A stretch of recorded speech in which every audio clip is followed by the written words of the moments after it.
উড়িষ্যায় বেড়াতে গিয়েছিলাম আমি আর রূপলাল। এদেশে সে দেশে ঘুরে ভুবনেশ্বরে গিয়ে হাজির হলুম। এক দুপুর বেলায় খণ্ডগিরি আর উদয়গিরি দেখতে গেলুম।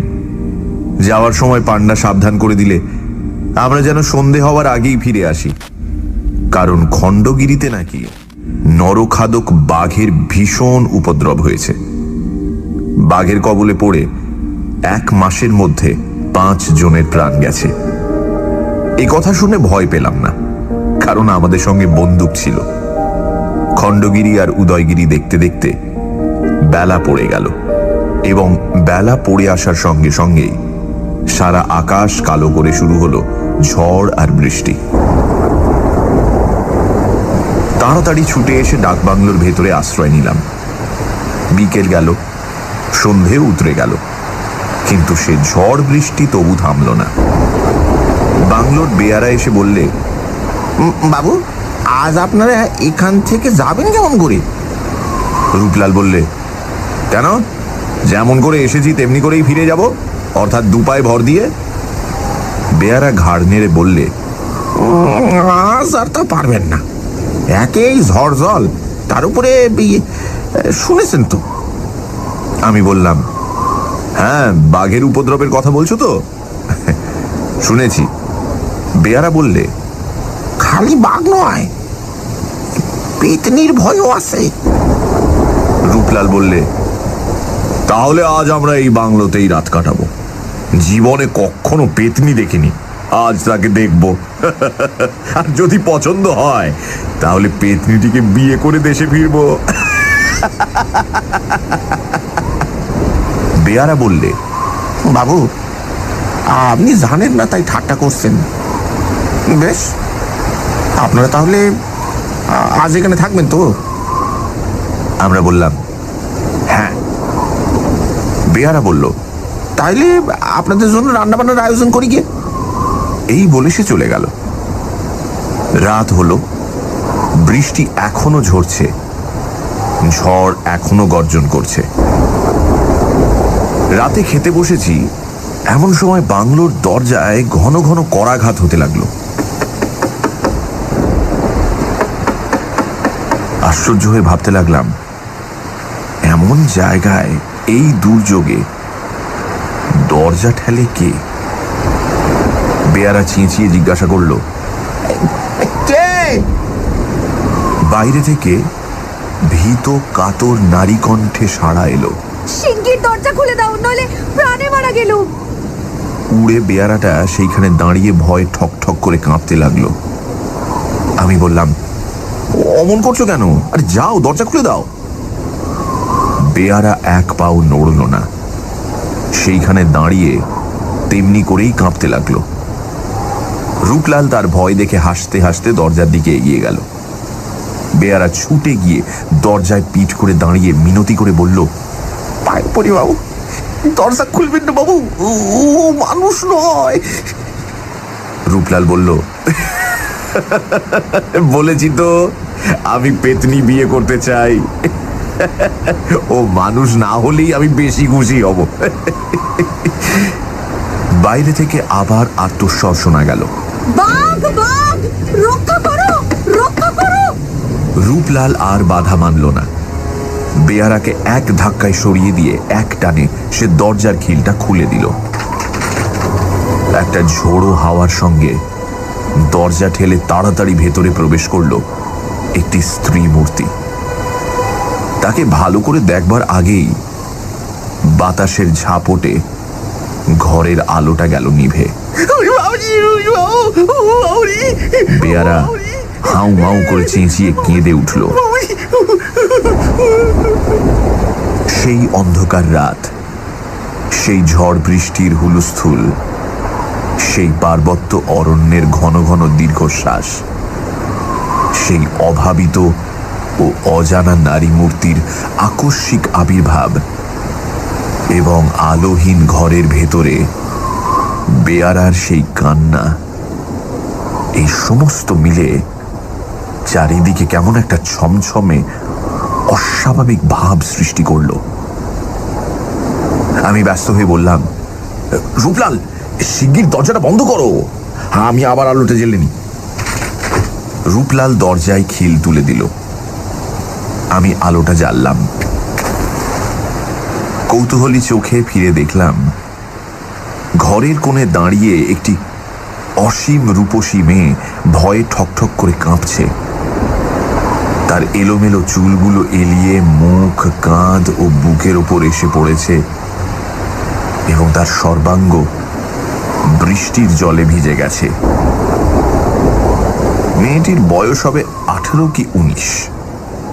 ঘরের আরেক দিকে মেঝের ওপর উবু হয়ে বসে হাতে মুখ ঢেকে উড়ে বেয়ারাটা তখনও ফুঁপিয়ে কাঁদছিল। মেয়েটি প্রথমেই আশ্চর্যভাবে জিজ্ঞাসা করল, ও লোকটি অমন করে কাঁদছে কেন? রূপলাল হাসতে হাসতে বলল, ওর ধারণা আপনি আপনি একটি নিখুঁত পেতনি। মেয়েটি চমকে উঠল। তারপর মুখের উপর থেকে চুলের গোছা সরিয়ে দিয়ে বলল, আমায় কি পেতনির মতো দেখতে? কিন্তু সে কথা থাক, বড় বিপদ থেকেই আপনারা আমায় উদ্ধার করলেন। তার বিপদের ইতিহাস হচ্ছে এই, সে খণ্ডগিরি দেখতে এসেছে, কিন্তু হঠাৎ ঝড় বৃষ্টি আসাতে এতক্ষণ সে একটা গুহার ভেতরেই ঢুকে আত্মরক্ষা করছিল। হয়তো সে রাতটা কাটিয়ে দিত, কিন্তু গুহার কাছেই বাঘের ভীষণ গর্জন শুনে প্রাণের ভয়ে সে এখানে পালিয়ে এসেছে। রূপলাল নিজের সিল্কের চাদরখানা খুলে মেয়েটির হাতে দিয়ে বলল, আপনার কাপড় চোপড় তো সব ভিজে গেছে দেখছি। পাশের ঘরে গিয়ে ভিজে কাপড় ছেড়ে আপাতত এই চাদরখানা ব্যবহার করতে পারেন। কিন্তু আজ রাতে খাবেন কি? আমাদের তো খাওয়া দাওয়া হয়ে গেছে। মেয়েটি পাশের ঘরে যেতে যেতে বলল, এক রাত না খেলে কেউ মরে না। সানডে সাসপেন্স, শুধুমাত্র রেডিও মির্চি 98.3 FM এ। It's hot. গল্পের পরবর্তী অংশ ব্রেকের পর।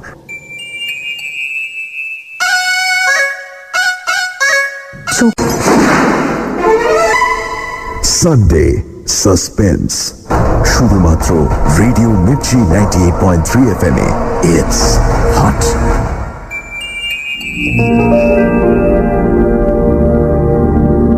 সানডে সাসপেন্সে আজ শুনছেন হেমেন্দ্র কুমার রায়ের লেখা কে। গল্পের কথক আর রূপলাল এসেছে ভুবনেশ্বরে। উদয়গিরি খণ্ডগিরি দেখে ফেরার পথে শুরু হলো প্রচণ্ড ঝড় বৃষ্টি। বাংলোর বেয়ারা জানালো খণ্ডগিরিতে ইদানিং নরখাদক বাঘের উপদ্রব শুরু হয়েছে। দুই বন্ধু ঠিক করল ঝড় জলের মধ্যে না বেরিয়ে বাংলোতেই রাত কাটাবে। বেয়ারা বলল শুধু বাঘ নয়, পেতনির ভয়ও আছে। রূপলাল কথাটাকে বিশেষ আমল দিল না, কিন্তু রাতে হঠাৎই একটি নারী কণ্ঠ কেন শোনা যাচ্ছে দরজার বাইরে। বেয়ারাটি প্রচন্ড ভয় পেয়ে গেল। মেয়েটি নাকি বাঘের হাত থেকে বাঁচবার জন্য আশ্রয় চাইছে। দরজা খুলে দেখা গেল একটি সুন্দরী মেয়ে খণ্ডগিরি দেখতে এসেছিল। কাছেই বাঘের ভীষণ গর্জন শুনে সে পালিয়ে এসেছে। তারপর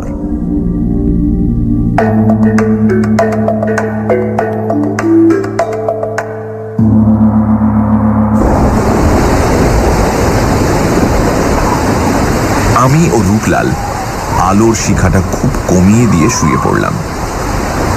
বন্দুকটাকেও শুইয়ে রাখলাম ঠিক আমাদের মাঝখানে।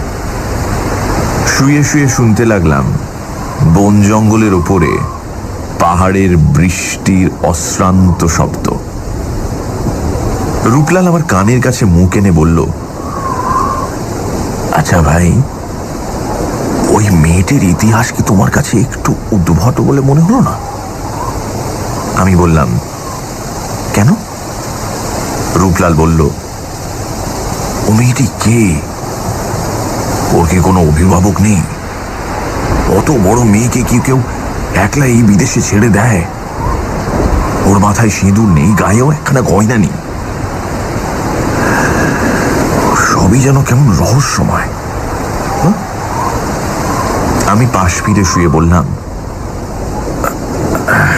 ওই সব বাজে কথা ভেবে তুমি মাথা গরম করতে থাকো। ততক্ষণে আমি এক ঘুম ঘুমিয়ে নি।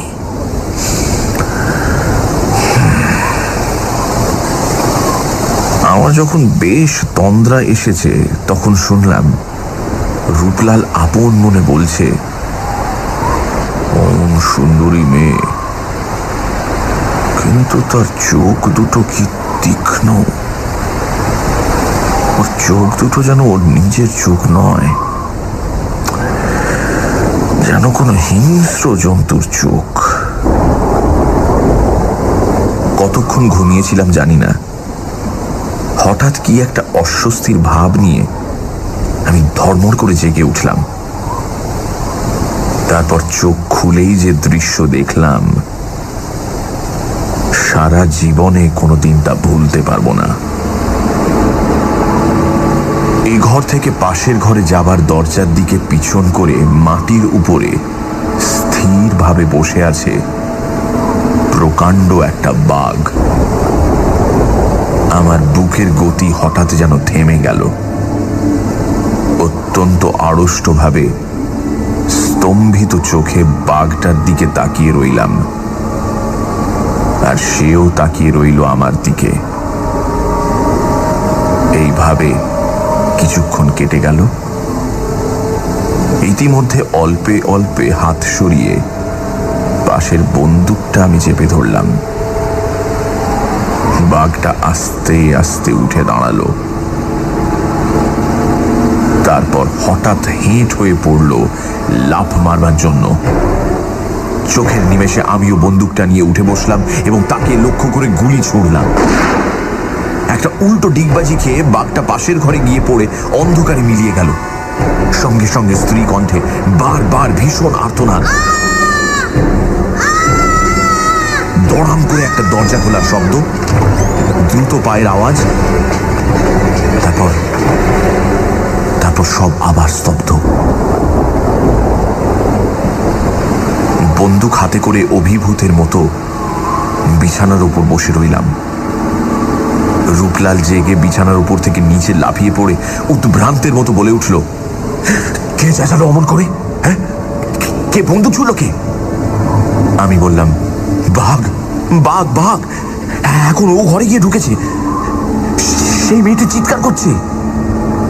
সর্বনাশ, বাঘ বোধহয় তাকেই ধরেছে। বলতে বলতে প্রচন্ড গতিতে রূপলাল পাশের ঘরে গিয়ে ঢুকলো। আমিও বন্দুক আর লণ্ঠনটা নিয়ে তার সঙ্গে ছুটলাম, কিন্তু পাশের ঘরে কেউ নেই। খালি একটা খোলা দরজা দিয়ে হু হু করে জোলো হাওয়া আসছে। রূপলাল বেদনা ভরা স্বরে বলল, আর কোনো আশা নেই, অভাগী শেষটায় সেই বাঘের কবলে গিয়ে পড়ল। কিন্তু বাঘ এখানে এলো কেমন করে? রূপলালের কথার কোনো জবাব দিলাম না। আমি তখন আর একটা ব্যাপার সবিস্ময় লক্ষ্য করছিলাম। ঘরের ভেতরে একটা একটানা রক্তের রেখা বাইরের দিকে সোজা চলে গেছে। পরে পরে একখানা করে রক্তাক্ত পায়ের ছাপ, মানুষের পা। সবিস্ময় বললাম, দেখো রূপলাল, দেখো, কি আশ্চর্য ব্যাপার। রূপলাল অনেকক্ষণ সেই দিকে তাকিয়ে আড়ষ্ট হয়ে দাঁড়িয়ে রইল। তারপর থেমে থেমে ধীরে ধীরে বলল, এত রক্ত, কিন্তু একটাও বাঘের পায়ের দাগ নেই কেন? এই পায়ের দাগগুলো দেখে মনে হয় যেন কোনো মানুষের একখানা পা আহত হয়েছে, আর সেই আহত পায়ের রক্ত ছড়াতে ছড়াতে সে এই ঘর থেকে হেঁটে বাইরে বেরিয়ে গেছে। বাঘ যদি সেই মেয়েটিকে ধরে নিয়ে যেত, তাহলে তাকে মুখে টেনে হিঁচড়ে নিয়ে যেত, আর তাহলে এখানে কখনোই এমন পায়ের ছাপ পড়তো না। সেই রক্তের দাগ ধরে আমরা বাইরে বেরিয়ে গেলুম। এবারে দেখলাম কাদার উপর দিয়ে একজোড়া মানুষের পায়ের ছাপ বরাবর বনের দিকে চলে গেছে। রূপলাল মাথা নেড়ে বলল, তুমি ঘুমের ঘোরে স্বপ্ন দেখেছ নিশ্চয়ই। সেই মেয়েটি আবার পালিয়েছে। বাঘটা কিছুই এখানে আসেনি। আমি দৃঢ় স্বরে বললাম, আমি নিজের চোখে বাঘ দেখেছি রূপলাল, নিজের হাতে গুলি করেছি, আর সে নিশ্চয়ই আহত হয়েছে। রূপলাল বলল, তোমার গুলি খেয়ে বাঘ কি পাখি হয়ে ডানা মেলে আকাশে উড়ে গেল? দরজার সামনে এই কাদামাটি, কিন্তু এখানে বাঘের পায়ের দাগ কোথায়? ঘরের ভেতরে মেয়েটি ছিল, কেবল সেই যে বেরিয়ে গেছে তার স্পষ্ট চিহ্ন কাদার উপর রয়েছে। কোনো বাঘ ঘর থেকে বেরোয়নি। আমার মনে হচ্ছে তোমার গুলিতে সেই মেয়েটি আহত হয়ে পালিয়ে গেছে। হঠাৎ একটি বিচিত্র সম্ভাবনা আমার মাথার ভেতর জেগে উঠল।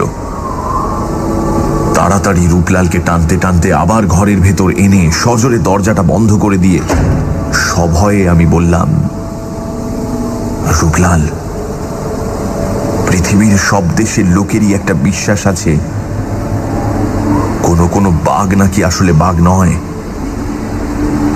রূপলাল, আজ রাতে যে স্ত্রীলোকটা এখানে এসেছিল সে কে?